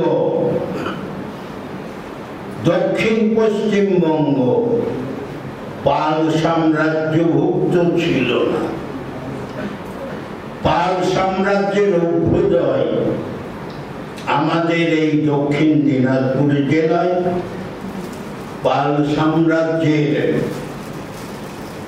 অস্ত্র গমন এই দক্ষিণ দিনাজপুর জেলায়। এই সম্পর্কে একটু কাহিনী বলি, যেটা কোনো ইতিহাস বইতে পাওয়া যাবে না। সেন রাজা লক্ষণ সেন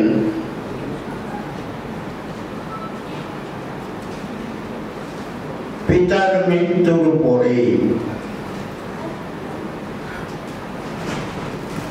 সিংহাসনে আরোহণ করেছেন। তার পূর্বে এই সেন রাজারা তিনজন সেন রাজা খুব বিখ্যাত ছিলেন, বিজয় সেন, বল্লাল সেন, লক্ষণ সেন। বিজয় সেন দক্ষিণবঙ্গ, দক্ষিণ পশ্চিমবঙ্গ নিজ অধিকারে এনে বিরাট ক্ষমতার অধিকারী হয়েছেন। তার মনে বড় দুঃখ। তিনি বড় রাজ্যের অধিকারী, অথচ পাল রাজা রামাবতীতে যার রাজধানী, সেই পাল রাজা গৌড়েশ্বর মর্যাদার অধিকারী, তার সম্মান বেশি। বিজয় সেন প্রতিজ্ঞা করলেন যেমন করে হোক বরেন্দ্রী অধিকার করতে হবে, পাল রাজাদের হটাতে হবে, রামাবতী অধিকার করতে হবে, গৌড়েশ্বর উপাধিতে নিজেদের ভূষিত করতে হবে। এই একটা আকাঙ্ক্ষা বিজয় সেনের ছিল।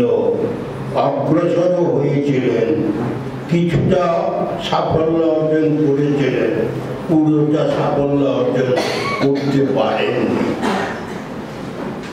পরবর্তীকালে বল্লাল সেনও চেষ্টা করেছেন, পারেননি।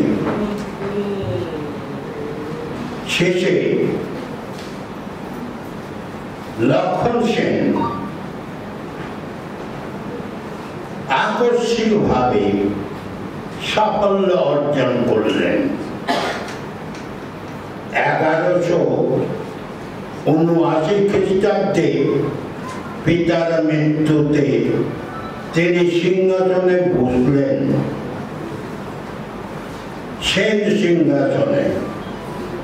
সিংহাসনে বসার আগে তিনি পালদের উৎখাত করে পশ্চিম বরেন্দ্রী অধিকার করতে চাইছিলেন, রামাবতী দখল করতে চাইছিলেন, উদ্যোগ নিয়েছিলেন। মাঝপথে তার প্রস্তুতি থামিয়ে দিতে বাধ্য হলেন পিতার মৃত্যু সংবাদ শুনে। তিনি চলে গেলেন রাজধানীতে, পিতার শেষকৃত্য সম্পন্ন করলেন, রাজা হয়ে বসলেন। তার অভিষেক হবে অনেক জাঁকজমক সহকারে, তার অভিষেক হবে, প্রস্তুতি চলছে। কিন্তু লক্ষণ সেনের মনে সেই সুপ্ত আকাঙ্ক্ষা গৌড়েশ্বরের মর্যাদায় তাকে ভূষিত হতে হবে। তিনি যে অভিযান মাঝপথে স্থগিত রেখে চলে এসেছিলেন, সিংহাসনে বসার পরে পরেই আবার চলে গেলেন সেই অভিযানে। আমার মনে হয়েছে ইতিপূর্বে পুঞ্জবর্ধন পালদের হাত থেকে সেনরা দখল করে নিয়ে এই পুঞ্জবর্ধন থেকেই লক্ষণ সেন রামাবতী দখলের আয়োজন করছেন, এটাই মনে হয়েছে। আরেকটা সম্ভাবনা আছে, সেটা হচ্ছে এখন যেটা গৌড় নগরী মালদা শহরে আমরা দেখি, এটা আসলে গৌড় নগরী নয়, এটা লক্ষণ সেন প্রতিষ্ঠিত নগরী। লক্ষণ সেন এটাকে প্রতিষ্ঠা করেছিলেন। পরবর্তীকালে সেখানে সুলতানি আমলে দীর্ঘকাল বাংলার রাজধানী ছিল। সেই সুবাদে জনগণ এই নগরকে গৌড় নগরী বলে ডাকে। এইটুকু, আসলে এটা গৌড়নগর নয়, প্রাচীন গৌড়নগর তো নয়। প্রাচীন গৌড়নগর আছে মালদা জেলাতেই অন্যত্র। যাই হোক, এই যে লক্ষণ সেন এলেন, হয় এই লক্ষণাবতী থেকে তিনি অভিযান শুরু করলেন, অথবা পুঞ্জনগর থেকে অভিযান শুরু করলেন। এই দুটোর মধ্যে তুলনামূলক আলোচনা করতে গিয়ে আমার মনে হয়েছে পুঞ্জবর্ধন থেকেই তিনি অগ্রসর হয়েছিলেন। পুঞ্জবর্ধন থেকে পূর্ব দিকে, পশ্চিম দিকে অগ্রসর হয়ে এই আত্রাই নদী অতিক্রম করেছিলেন বালুরঘাটের দক্ষিণে টাঙ্গির ঘাটে, অথবা আরো দক্ষিণে মান্দার কাছে আত্রাই নদী অতিক্রম করে রামাবতীর দিকে তিনি অগ্রসর হয়েছিলেন। পাল সম্রাট তখন ছিলেন, তিনি এগিয়ে এলেন। মদন পাল বাধা দেবার জন্য এগিয়ে এলেন। এসব কথা কোনো ইতিহাসে লেখা নেই, এগুলো জানারও কোনো সূত্র তেমন নেই।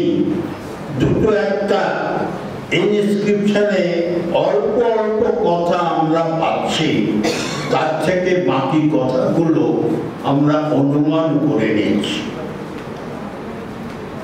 মদন পাল এগিয়ে গেলেন, তার ভাগ্যে কি ঘটলো আমরা জানি না, তার কি হলো জানি না।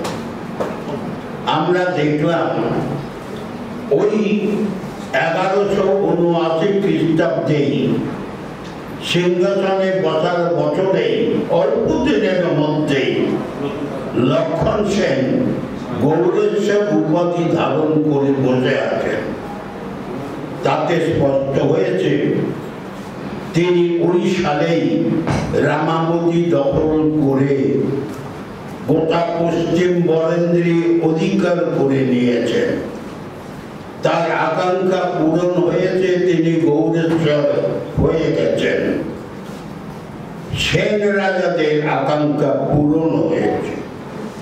এই প্রসঙ্গে বলি, এই যে রামাবতী তিনি জয় করলেন, পুঞ্জবর্ধন থেকে অভিযান করলেন, আত্রাই নদী অতিক্রম করে যুদ্ধটা হলো আমার মনে হয়েছে মদন পাল রামাবতী থেকে এগিয়ে আসতেন তপন থানায়, তপন দিঘির 4 মাইল দক্ষিণে। এখানে যুদ্ধ হয়েছিল বলে আমার ধারণা। এখানে যেসব প্রাচীন নিদর্শন আমার দৃষ্টিতে পড়েছে, কিছু স্থানের নামও এর সঙ্গে যুক্ত হয়ে আছে। তাতে আমার কাছে স্পষ্ট হয়েছে তপন দিঘির 4 মাইল দক্ষিণে এই যুদ্ধ হয়েছিল। মদন পাল পরাজিত হয়েছিলেন, লক্ষণ সেন জয়ী হয়েছিলেন। তিনি এখানে একটা জয়স্কন্ধাবার স্থাপন করেছিলেন। ওইখানে জয়স্কন্ধাবার স্থাপন করে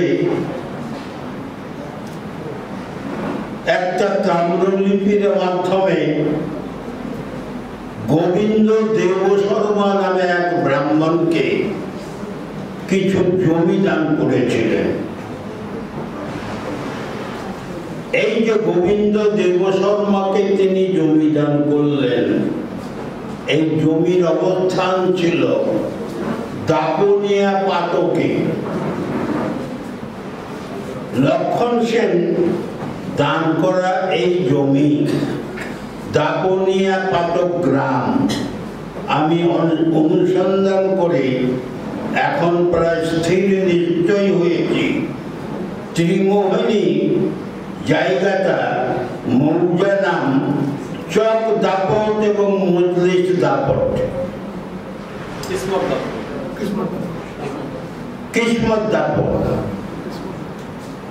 এই দাপট গ্রাম তখন নাম ছিল দাপুনিয়া। লক্ষণ সেন এই গ্রামটাই দান করেছিলেন ওই গোবিন্দ দেবশর্মাকে। গোবিন্দ দেবশর্মা দান পেয়ে এখানে এলেন, বসবাস শুরু করলেন। ওখানে যে কালী বাড়ি আছে, এখনো কালী পুজো হয়। গত চৈত্র সংক্রান্তিতে কালী পুজো হয়েছে, বিশাল মেলা হয়েছে। এই কালী মন্দির যে জায়গাটায় স্থাপিত, জায়গাটা পর্যবেক্ষণ করে দেখেছি অসংখ্য পাল যুগের ইট সেখানে রয়েছে। পাল যুগের বিশাল কীর্তি এখানে অবশ্যই ছিল, এটা আমার স্পষ্ট ধারণা। আর এই গ্রামটাই দান করলেন সেই ব্রাহ্মণকে লক্ষ্য। দুর্ভাগ্য ক্রমে ব্রাহ্মণ বেশি দিন এই দান ভোগ করতে পারেননি। এটা 1179 খ্রিস্টাব্দের কথা। আর এতদ অঞ্চলে তুর্কি অভিযান হলো 1204 খ্রিস্টাব্দে, অল্প কয়েক বছর পরে। তুর্কি অভিযানের ফলে এতদ অঞ্চলের অধিকাংশ মানুষ পালিয়ে গেল। অধিকাংশ মানুষ জমি জমা, বাড়িঘর ইত্যাদি ছেড়ে পূর্ববঙ্গে পালিয়ে গেল। কিছু পণ্ডিত ব্যক্তি পুঁথিপত্র নিয়ে গিয়েছিলেন নেপালে, তিব্বতে। বেশিরভাগ লোক গেলেন পূর্ববঙ্গে, ওইখানে আশ্রয় নিলেন। ওইখান থেকে ধীরে ধীরে অন্যদিকে ছড়িয়ে পড়লেন। বঙ্গদেশ প্রায় জনশূন্য। এইরকম একটা অবস্থা হয়েছিল। ওই গোবিন্দ দেবশর্মা তিনিও এই ত্রিমোহনী ত্যাগ করে পালিয়ে যেতে বাধ্য হয়েছিলেন। যাওয়ার সময় পাবনা জেলায় বাংলাদেশে মনে করলেন জমি জমা ফেলে এলাম, এই তাম্রলিপি আর কি কাজে লাগবে, তাম্রলিপি তিনি ফেলে দিলেন। পরবর্তীকালে পাবনা জেলার সেই গ্রাম থেকে এই তাম্রলিপিটা উদ্ধার হয়েছে। এই তাম্রলিপির পাঠ আমরা পড়ে ওই সময়কার ইতিহাসের অনেক সঠিক তথ্য নির্ধারণ করতে পারছি। আমি কি আর কিছু বলবো?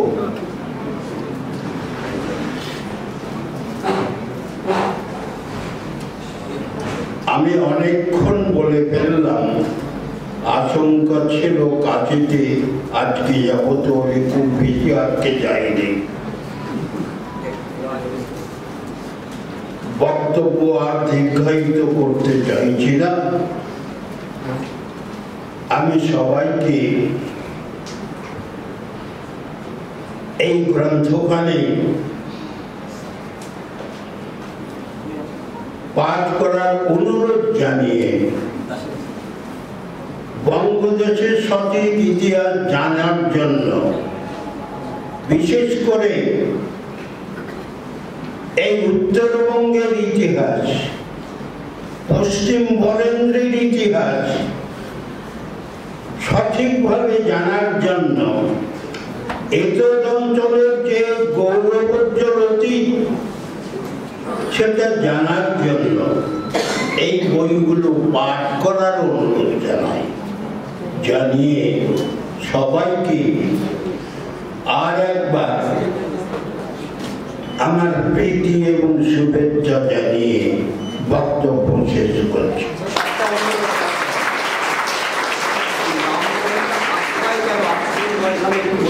আর এই বইটার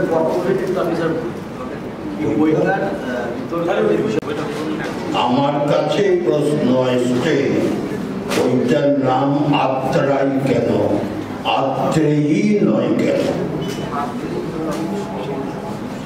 আত্রেয়ী বলে কোন কোন প্রাচীন গ্রন্থে লেখা আছে, কথা ঠিক, কিন্তু অধিকাংশ দলিল দস্তাবেজে আমি নাম পেয়েছি আত্রাই। আর আত্রেয়ী নামটা, আত্রেয়ী এই কথাটাকে কেন্দ্র করে সংস্কৃত শ্লোক রচিত হয়েছে। ঠিক যখন আত্রাই নদী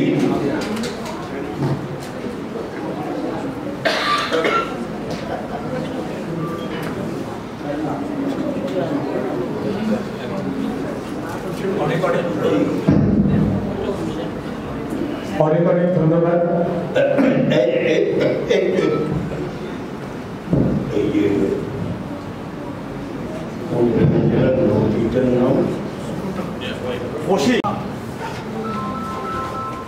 ষষ্ঠ শতাব্দী পর্যন্ত এই নদী ছিল কৌশিকী নদীর শাখা নদী। তার পরবর্তীকালে অনেক উপকথা তার সঙ্গে যুক্ত হয়েছে, অনেক গল্প যুক্ত হয়েছে, হয়ে তাকে আত্রেয়ী নামে পরিণত করা হয়েছে। এইভাবে আত্রেয়ী কথাটা এসছে। আত্রেয়ী কথাটা ভুল নয়, আত্রেয়ী কথাটাও ভুল। অনেক অনেক ধন্যবাদ অধ্যাপক হিমাংশু কুমার সরকার মহাশয়কে। আমরা শুনছিলাম স্যারের কথা। এবারে সেই মহেন্দ্রক্ষণ আত্রেয়ী নদীর ইতিকথা, যার আনুষ্ঠানিক প্রকাশ এই মুহূর্তে হবে। এবং আমাদের মাঝে উপস্থিত আছেন আমাদের দক্ষিণ দিনাজপুর বিশ্ববিদ্যালয়ের উপাচার্য ডক্টর প্রণব ঘোষ মহাশয়, তিনি আছেন। এবং সেই সঙ্গে আমাদের যারা অন্যান্য সম্মানীয় অতিথিগণ রয়েছেন, সকলে মিলে এই বইটি মোড়ক উন্মোচন করবেন ওনারা। ইতিমধ্যেই যদিও আপনারা বইটি পেয়ে গেছেন। আমি চুপ করবো না।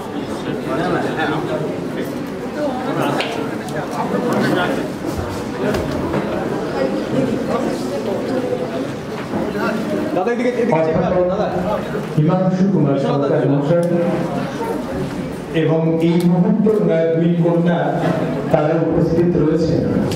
কিন্তু একজনকে সত্যি কথা বলতে আমরা খুব মিস করছি। তিনি হচ্ছেন ম্যাডাম অঞ্জলি সরকার, এবং এই বইটি তিনি কিন্তু ম্যাডামকে উৎসর্গ করেছেন। একটু জোরে হাততালি। এই তিনি এই আত্রেয়ী নদীর ইতিকথা উৎসর্গ করেছেন। আত্রেয়ী নদীর মতন বহমান থাক তাদের ভালোবাসা, চিরন্তন পথচলা।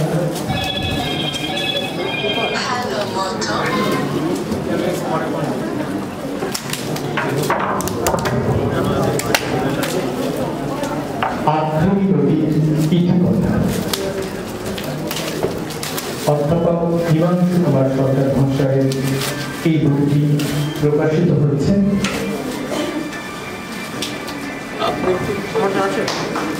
বিদ্বান এই বইটি প্রকাশিত হয়েছে।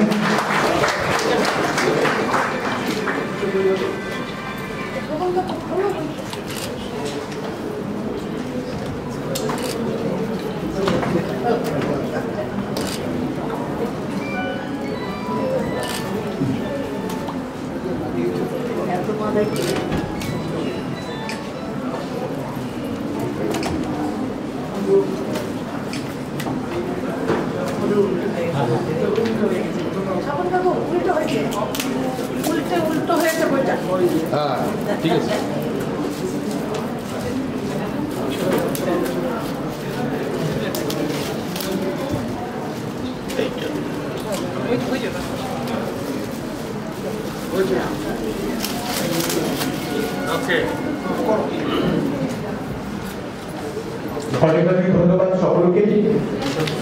এই আত্মীয় নদীর মতনই বহমান থাক পুরান এই লেখনী।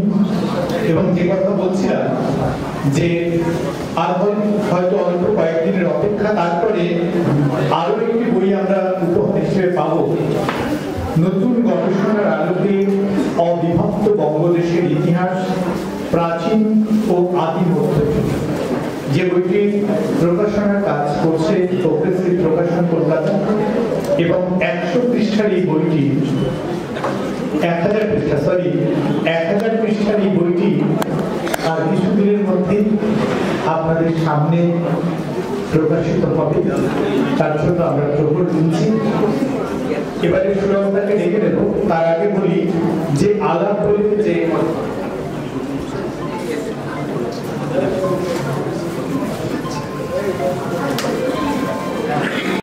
আনুষ্ঠানিকভাবে প্রকাশ অনুষ্ঠান এখানে অনুষ্ঠিত হলো। আজকের এই বিশেষ অনুষ্ঠানে যারা উপস্থিত হয়েছিলেন তাদের প্রত্যেককে ইতিহাস অনুসন্ধান পরিষদের পক্ষ থেকে অনেক অনেক আন্তরিক ধন্যবাদ এবং কৃতজ্ঞতা জানাই। আমরা আমাদের আজকের এই অনুষ্ঠানে পৌরহিত করবার জন্য পেয়েছি দক্ষিণ দিনাজপুর জেলা দক্ষিণ দিনাজপুর বিশ্ববিদ্যালয়ের উপাচার্য মাননীয় অধ্যাপক প্রণব ঘোষ মহাশয়, তাকে অসংখ্য ধন্যবাদ। আমরা পেয়েছি ডক্টর কমলেশ দাস, প্রাক্তন অধ্যক্ষ প্রতিরাম জামিনী মজুমদার সরকারি মহাবিদ্যালয়, তাকে আমরা ইতিহাস অনুসন্ধান পরিষদের পক্ষ থেকে আন্তরিক ধন্যবাদ জানাই।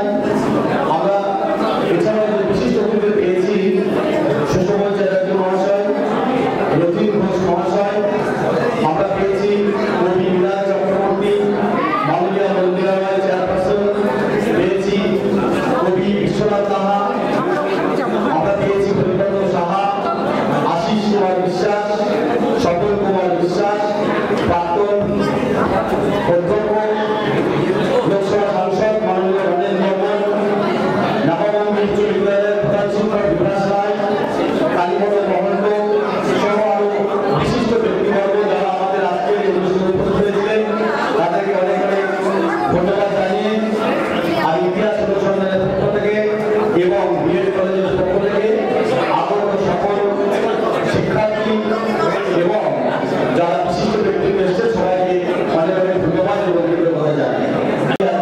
বিশেষ সমস্ত ধন্যবাদ ছিলেন, সেটা আমাদের কাছে একটা বিশেষ ব্যাপার, তাদেরকে অনেক অনেক ধন্যবাদ জানাই। আমি স্টুডেন্টদের অনুরোধ করবো এসে আমার প্রফেসরের সাথে যুক্ত করতে পারি সবাই।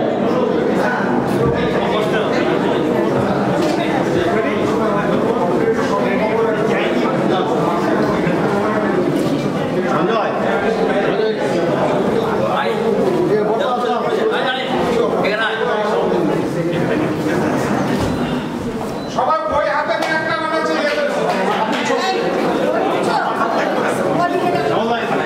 বই হাতে নিয়ে ছবি ভালো লাগছে।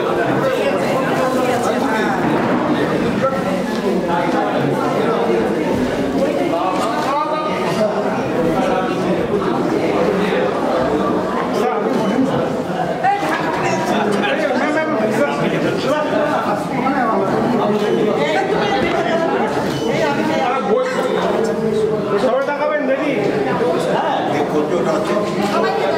তাকাবেন সবাই।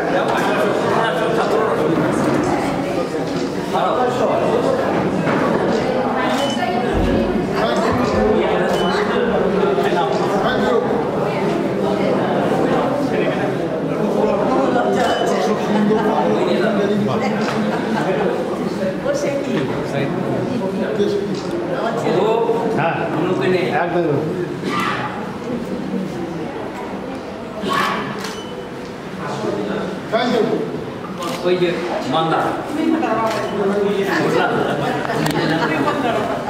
ঠিক আছে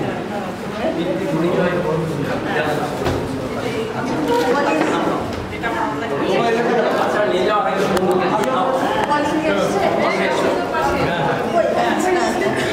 একটু স্যারের সঙ্গে আমাদের শুরু করে যান।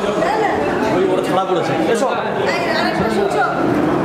এসো বসতে বলো।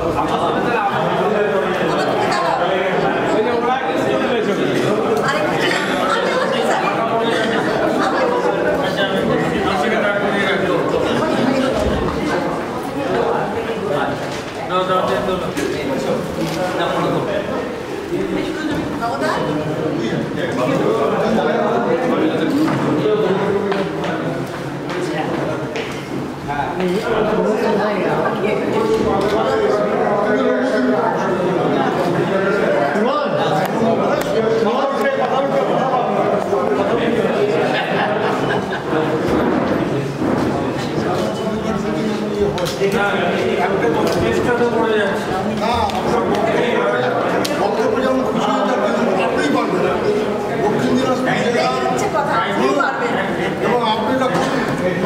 আমি আশা করি আপনার এখানে